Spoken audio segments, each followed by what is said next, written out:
Hello, music lovers and conversationalists. Welcome to the channel and welcome back to another video of vinyl finds and a CD. And this is a combination of mail order stuff that I got over the last month and also a recent trip to the Music Connection up in Manchester, New Hampshire from this past Saturday. I apologize for not making a video in a while. The month of October was kind of hectic. I started a new job and have been focusing a lot of time and energy on that. And there was a position at a company that I couldn't pass up on an offer as good as it was. And I'm glad I made the right decision. So I'm back at it in terms of making videos and sharing my love of blues music and other music that I find interesting with you all. So I appreciate your patience and hopefully you'll continue to watch my videos. I've also been dedicating some time to previous hobbies of mine that have kind of fell by the wayside since I started going down this collecting of vinyl records more heavily than my other hobbies. And one of my newer hobbies, I'd say to a year or so, maybe a little more, that I collect are fountain pens. I only have two. This one here is a Pilot Metropolitan, and this one here is a Lamy Safari, and they're both what they consider entry-level pens. This one I got last Friday. As you can see, it has a little window here for the ink. And the ink, when it writes, I don't know if you can really see it on the paper. This was a sample ink, and it is let me see if I can write real quick. It has a, they call it Dragon's Night. It almost has like a denim color to it, so I think it's really cool. And this one has a piston where you can fill the ink, and the other one that I'll show you in a minute, and this has an extra fine nib on it. And the other one is also in a basic kind of pen, is a Pilot Metropolitan, and I like Pilot pens a lot. This is a fine nib on it, and this one has a nice bold black ink, very sharp looking for both pens. So that's what else that's another thing that I've been collecting for a while, and I thought I would take a minute and share with you some of my other interests. And you can see the nibs side by side here. But enough about fountain pens, and maybe I'll do a video on my hobbies outside of the record collecting someday, and spend a little time on that. But on to the recent pickups that I've got. This first stack is my mail order stuff that I got for the month of October. I could not, for the likes of me, up until this past Saturday, find anything in a record store that really caught my eye. The last 4 record stores I went to, I was 1 for 4 in finding anything in terms of their inventory and anything that caught my eye. And I'll show you that cleanup in a second, but I'm happy to say I have a bunch of stuff here that I think you'll like. The first one is a CD that I got in the mail. I think it was Friday as well, so there was a lot of stuff to dig through and check out over last weekend. And this is from one of my favorite modern day piano players. He is one of the best in the business when it comes to classic country and country in general, and this is his latest CD. It's called The Young Years, and this is a music played by Jason Coleman, who was the grandson of the late great Floyd Kramer, who was known for that slip note style on the piano. And the piano that you see here is the one that Floyd Kramer played on when he was a kid and learned how to play. And on the back of the track listings here. So anybody who loves classic country, I highly recommend Jason Coleman. He is true to his love of country music, and he really keeps his grandfather's music alive and his legacy alive as well. And his 6-year-old son Avery is also learning how to play, and you can catch Jason on YouTube every Sunday. He does a show from his living room. I forget what time it is. It's like 6 o'clock, 7 o'clock, something like that, Central Time. He's in Tennessee, so I may be wrong on the time zone. But anyways, on to some vinyl, which is what we're really here for. So this first album that I want to share with you is really a great find. I discovered them through me and Mr. Mayo's channel. Joe was showing this or talking about them, and then he showed them after he picked up the album. And I don't know how many of you have heard of them, but they're a great heavy metal band. They're brothers and sisters. I think there's look at my notes here. 6 members in the family. There are 6 brothers and sisters, and the band is called Lilc, and this is their latest album called Madness, and it is just a great album. They have an excellent YouTube channel with a lot of excellent covers, and they cover everything from Black Sabbath to you name it. They just sound really solid, and I think they're going to be around for a while. From what I've researched, Lilc is, I believe, Romanian for bat, or I think vampire, and the father was from Romania eventually, and he taught the kids how to play, and I believe they originally are from LA, the kids are at least, and then the family relocated to Georgia, where they are now. So this is an excellent find, I think. So if you're looking for something new and different, if you haven't heard of Lilc, give them a listening to. I think you'll like it a lot. Next up, if I had to say to you or choose my all-time favorite blues guitarist, it's not Mike Zito, it's not, I know, surprise, surprise, it's not Albert Castiglia, Tinsley Ellis, Walter Trout, it's not Howlin' Wolf or Muddy Waters, but it's the one and only, I think, the best slide guitarist in the blues and perhaps of all time. He's known for his distorted sound, and that is none other than Hound Dog Taylor. And this is his debut album, Hound Dog Taylor and the House Rockers. This was the album that made the powerhouse blues label Alligator Records possible. And this is a great write-up. And also, speaking of Alligator Records, show you real quick. I recently picked up a copy of Bitten by the Blues. This is the story of Bruce Glauer, the founder of Hound Dog Taylor, and one of the founders of Hound Dog Taylor, and the founder of Alligator Records. And what's really cool about this is he personally signed it. And if I can find, you can see right there a little picture of an alligator there. So that's really cool to have.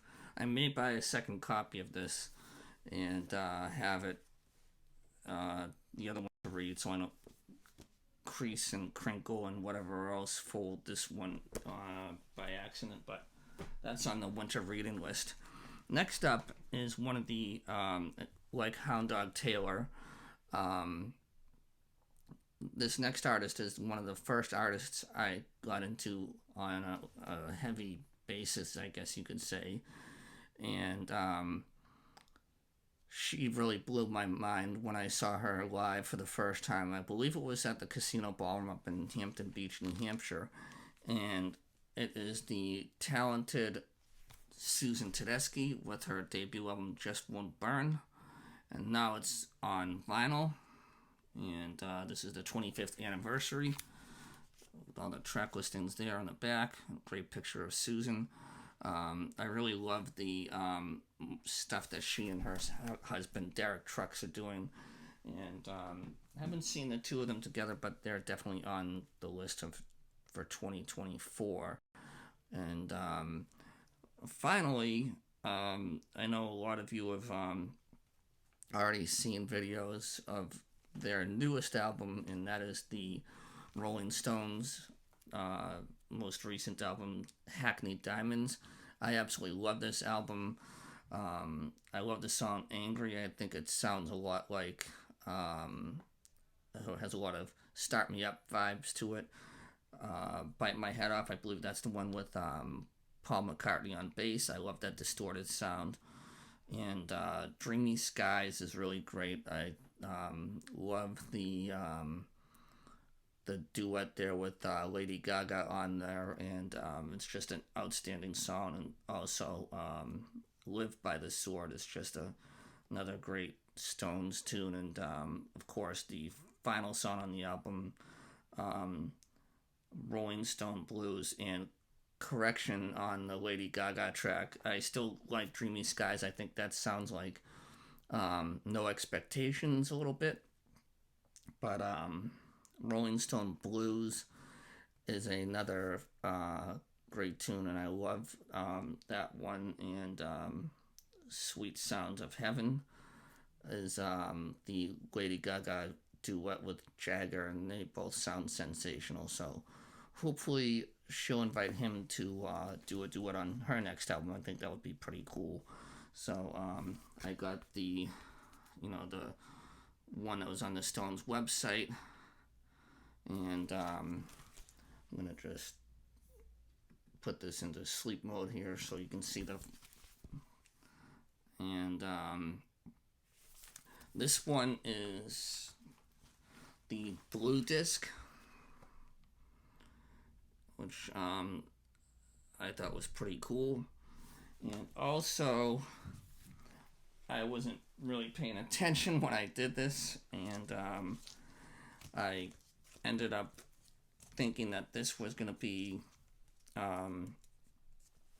just a regular album, and turns out it was a picture disc. So I thought this was just going to be another variation of the cover, but now I got a picture disc of the Hackney Diamonds as well. I'm not sure if I'm going to see about trading it in with at my local record store or not, but still pretty cool to hold on to, I guess. So that's what I have for my mail orders for the month of October. And now for Saturday, I went to the Music Connection in Manchester, New Hampshire, and I always have luck there. Even if I'm not looking, I end up coming up with something good. And we left off with the Stones, and now I'll show you more Stones. I got a indie store copy of the Stones, and this one is on I think it's clear heavyweight vinyl.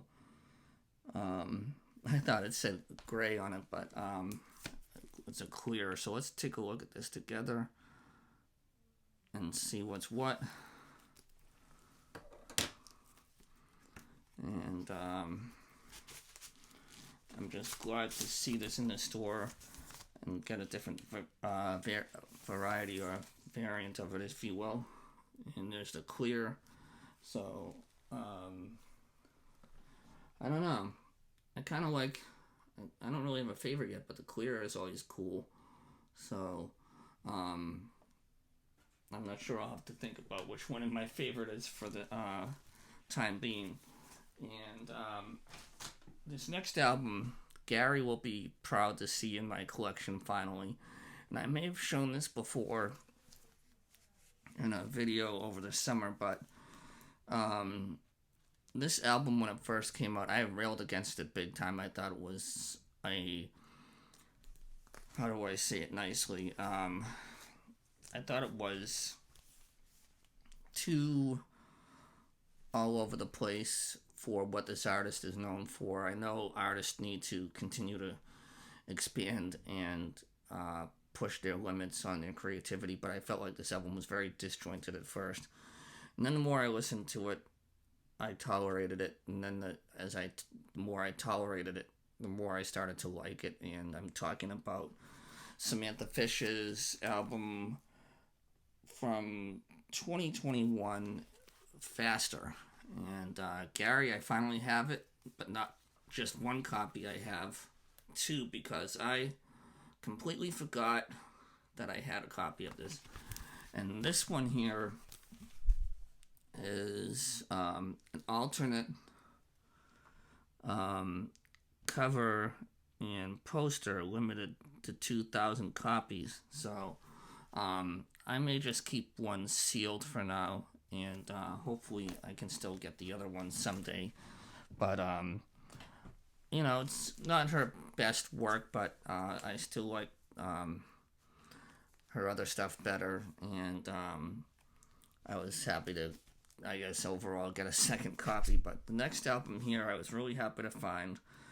The album cover itself is kind of beat up, but it's nonetheless in great shape record-wise, and that is one of my favorite Kiss albums, Dressed to Kill. And this is just such a solid album, and the album itself looks to be in great shape. So I'm happy about that. And I credit next, for this particular album, I credit Steve over at All the World's a Stage for getting me back into Queen when he did his 5 albums in 5 years with Queen. And I picked up a copy of Queen 2. And as you can see, this is in great shape for the record. And I believe this is an original pressing, from 19... Geez, I'm going to need the reader soon. 74. And again, it's just such a clean copy. I think it's